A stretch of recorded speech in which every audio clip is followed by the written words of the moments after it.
chapter in the book, other than the resources and the glossary, we're talking about security. And I'm actually going to ask you guys, do you know of someone that's been robbed or been involved on the bad side of a theft, whether it be, food related or not? Because I would be willing to bet that most everybody in here has either experienced that themselves or know someone that's experienced that. So if you don't mind, maybe share a story or two with us, because I certainly have one I'm going to share when a couple of you guys. So either raise your hand or unmute yourself and just jump in. Hi there, Bill and everybody. Hello. My name's Kelly and I am new to the group, but I've been following the Facebook for quite some time and it's amazing. So thank you. It's funny you should talk about this because I was just talking with a business partner today whose business actually was broken into. They had security cameras up. The person had a hoodie on, pulled down a face mask, walked around nonchalantly without a care in the world, came up with a dirt bike. It was a brick and mortar building and they pushed the air conditioning unit out and went right through. Yeah. So it does happen a lot, and it's sad that we have to deal with that. Luckily that sounds to me like it was a burglary, so it wasn't a face-to-face robbery. Is that right? Right. Yeah. They were not a face-to-face. You're talking more face-to-face. Oh, no, I mean, stealing is stealing. And you still have to deal with the repercussions, whether it's you walk in and open up your food trailer and realize that someone has broken in and vandalized and stolen what they can. It's just as bad, and it hurts just as much as if somebody shoves a gun in your face. Yeah, that would be really bad. But I think the thing that I found most alarming was that she said they had their security cameras on. The person was not even detoured and by it whatsoever, was really quite taking their time, looked right at it, knew where they were, didn't seem to care because they were completely covered. And the ease that they pushed out their air conditioning unit, they just pushed it right out. And so so I guess that leaves opportunity to be very exposed for anybody who might have a window type air conditioning unit to just simply push it out and people can go right in. Oh, that's a very good point. Especially a lot of food trucks that are homemade will do exactly that. They'll buy those smaller window units and just cut out a little square. And the square is definitely big enough for a slight built person. Back when I was younger, I could probably get through one. Can't do it now, but certainly could have done it when I was younger. Yeah, I just saw those were just a couple of takeaways outside of the horribleness of it that I was like, wow, you think a security camera, they'd be deterred. They were not. Went right in, no problem. Now, probably since they seem to be very aware of the security cameras, they'd already been casing the place. That's what I said. I said, I think it's somebody you know. Yeah. Yeah. If it's not somebody it's definitely somebody who's been there frequently. Yeah, it's a fairly, we're in Madison, Wisconsin. It's a fairly large employment agents, well, not an agency, but it's arts and things like that. And they have staff there coming, going, people coming into the building, looking at artworks. So yeah, we figured somebody they know. Most likely. And that's really sad. Well, thank you for sharing that, because that definitely helps to talk about the subject matter we got tonight. Anybody else have a story they'd like to share before I share mine?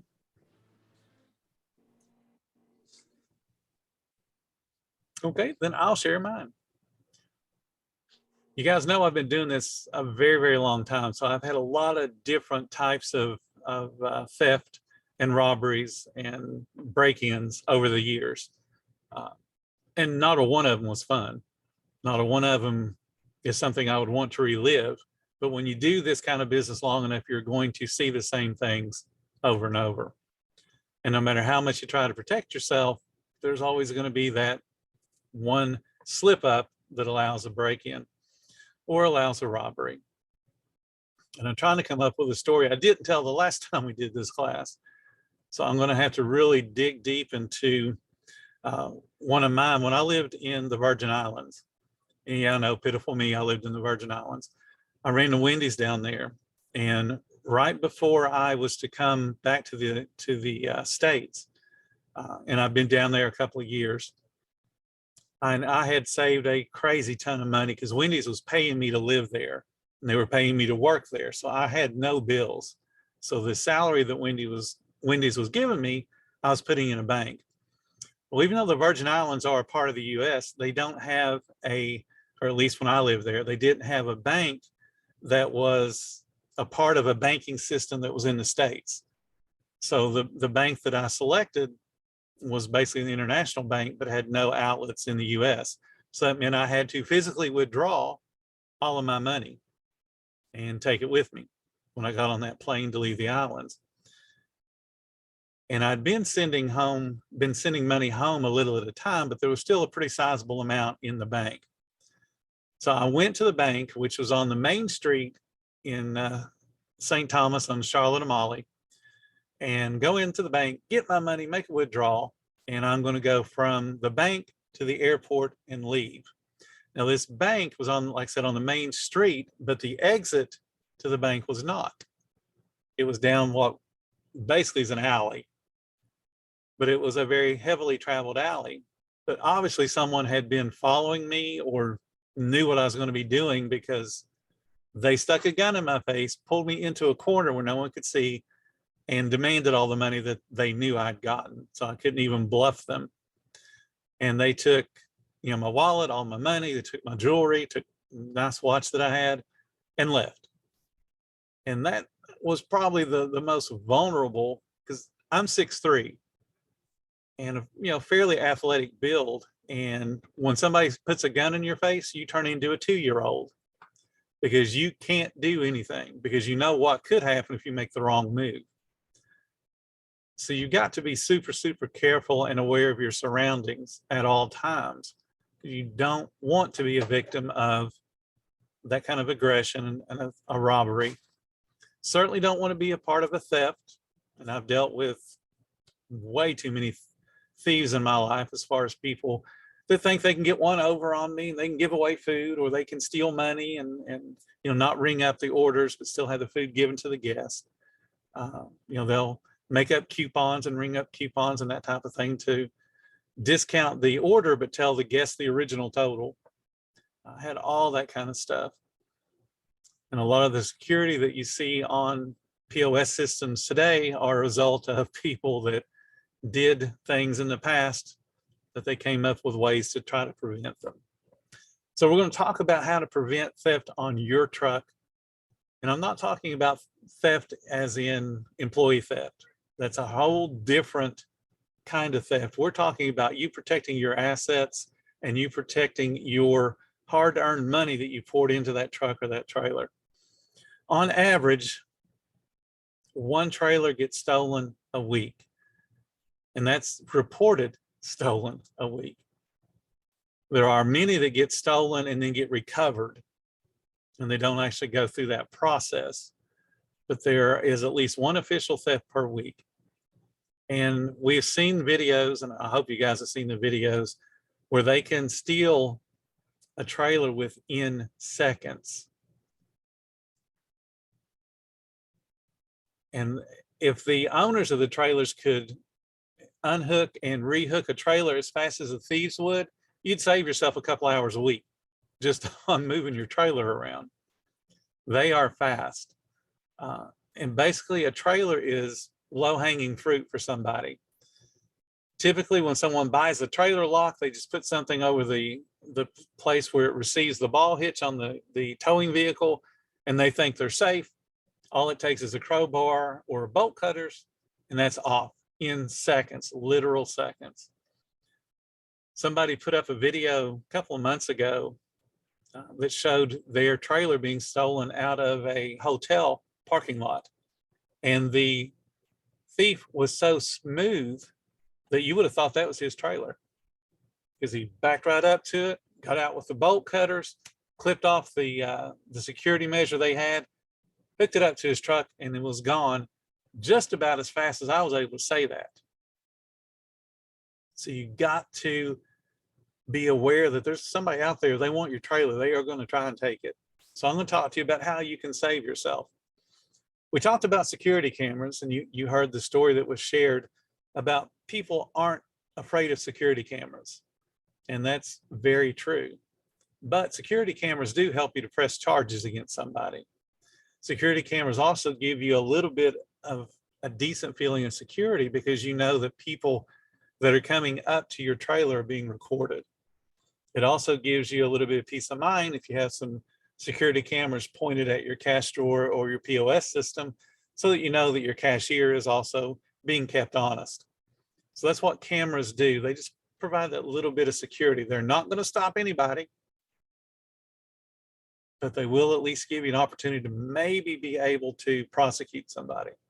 So what I like to do is I like to stack multiple security features on a truck or a trailer. So we start with cameras. That's an obvious one.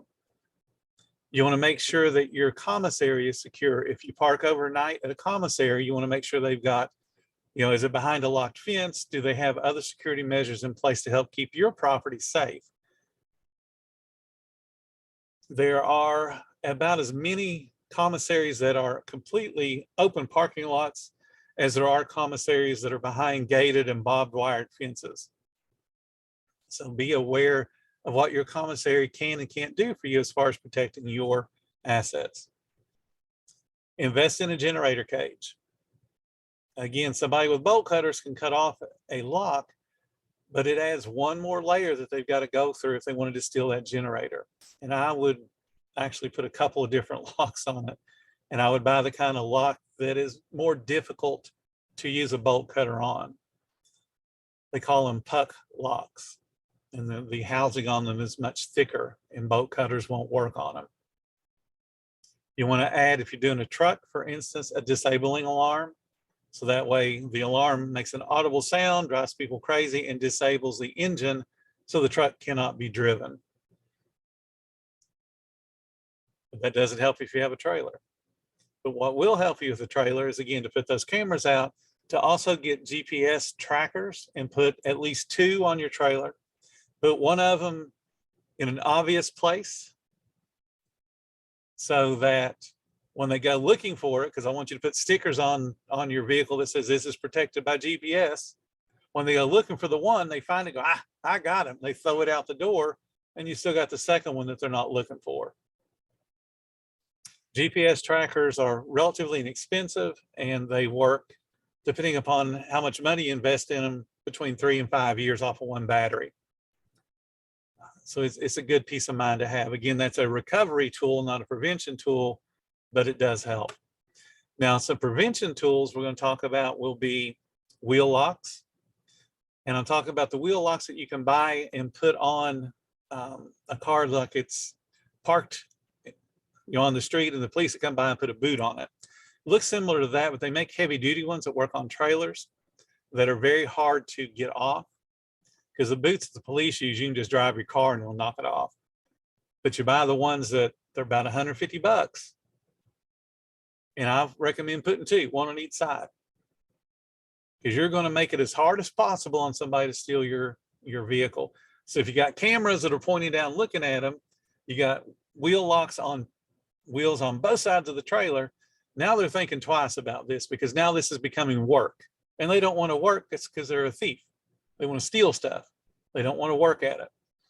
And then you're going to put on your hitch a hitch lock that's designed to completely cover the receiving part and the end of your trailer hitch, and is all heavy metal. And then it is enclosed around the lock, and it uses a puck lock. And these cost a couple of $100 a piece. But they are heavy duty. They can't be defeated with a crowbar. They can't be cut through with bolt cutters. They can't get broken into unless the person's going to sit there and try to pick the lock. And remember, if they're picking the lock, they're drawing attention. They're sitting there doing something they shouldn't be doing.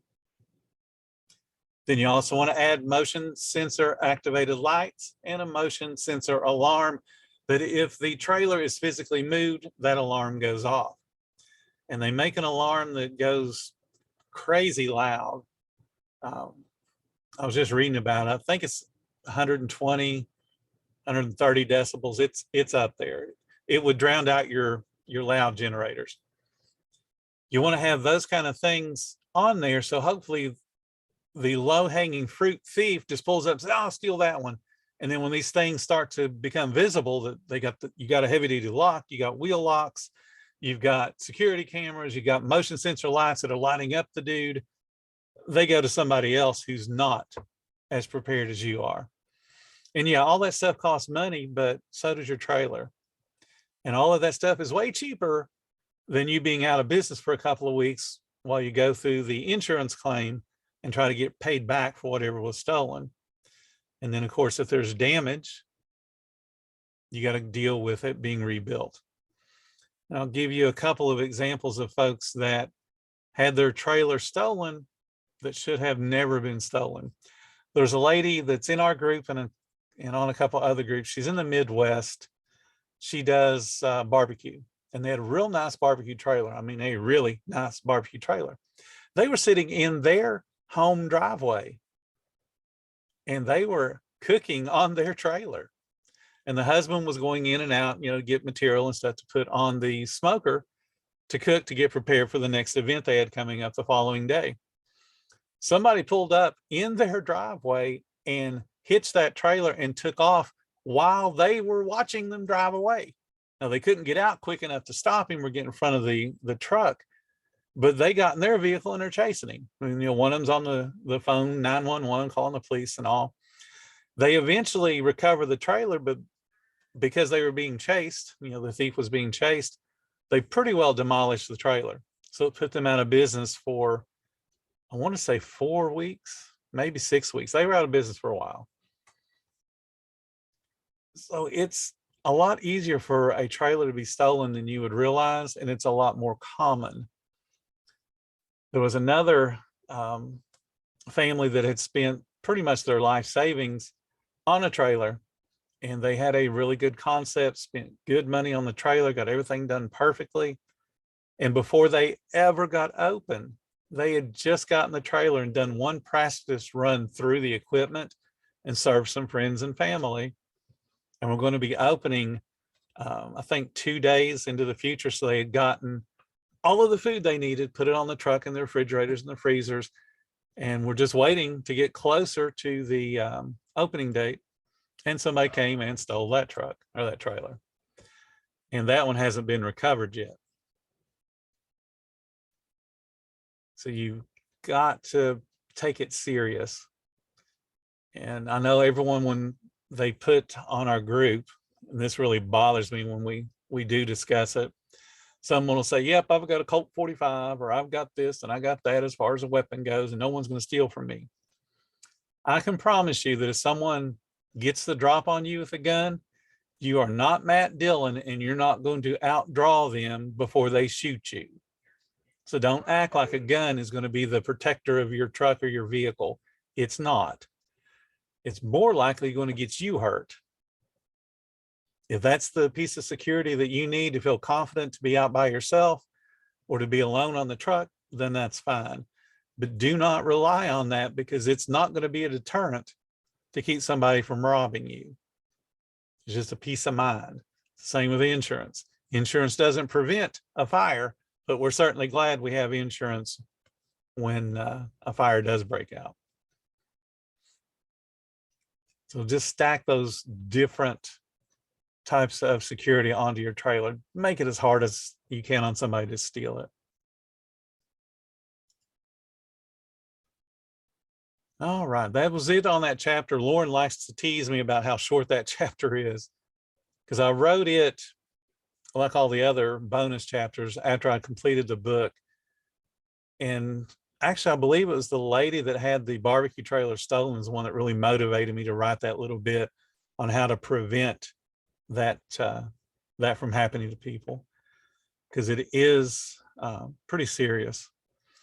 I have updated a list of security measures you guys can take, and I'm going to put that in the group when we get off the video call tonight, because I looked up all of the newest and most, I guess, the most heavy duty locks and those type of systems for someone to be able to buy. So I do have all the links for you to go and look at those kind of things, just to make yourself a little bit more secure. And of course, there's others out there too. You don't have to listen to the ones that I list, but I did research a number of different ones. And the two of them, the wheel locks and the Hitch Lock, I know people that have them. Now, whether they've stopped a would-be thief or not, who knows, but they still have the trailer. So that in and of itself is a good thing. Starting 9/12, we'll start in the new book, the Food Truck 201. That one just came out 11 days ago. And I just now got my copies. Just now, this week, today. So my author copies took longer to get than a lot of people that have been able to buy the book and get it within a day or two. So there's no privilege to writing your own book. You get put at the bottom of the line. Maybe you can have some kind of contest or something in our group or some type of thing and send an autographed one or two out, you know? Yeah, I plan on doing that. I haven't decided at what threshold I'll do it. We did one at 20,000, and everybody that was a winner in that particular contest wanted to get this book. So I'll actually be sending out all of those autographed copies this week. That's why I ordered so many copies that took 11 days to get. But we do have that plan to do another drawing, random drawing for some threshold. We're going to hit 25,000 here real soon, I think. You know, I think we're lacking 400 of hitting 25,000. Might do it then. I might wait till 30 because Lauren's really excited about us hitting 30. And if we keep our pace up, we'll hit 30 right around Christmas, somewhere in there. But it is a good idea, and I definitely will do some type of drawing to get the book out in people's hands. And in either case, if you bought Food Truck 101 or 201, please leave a review on Amazon. Those reviews help keep the book up in the rankings, so to speak. It's not like Billboard's Top 40 where you got to sell a record before they'll list you on their top 100. It's a combination of your reviews, and it's in relationship to other book reviews, and then how many you sell. And then it's in each individual type of book. So my Kindle book, my softback, and my hardback actually are 3 different books, even though the content is exactly the same. So you can look on the top 100 in restaurants and hospitality, and there's been a couple of times I've had 3 different books, same title, on the top 100. But anyway, those reviews do help keep me in the top 100, which keeps people at least being aware of the book's existence.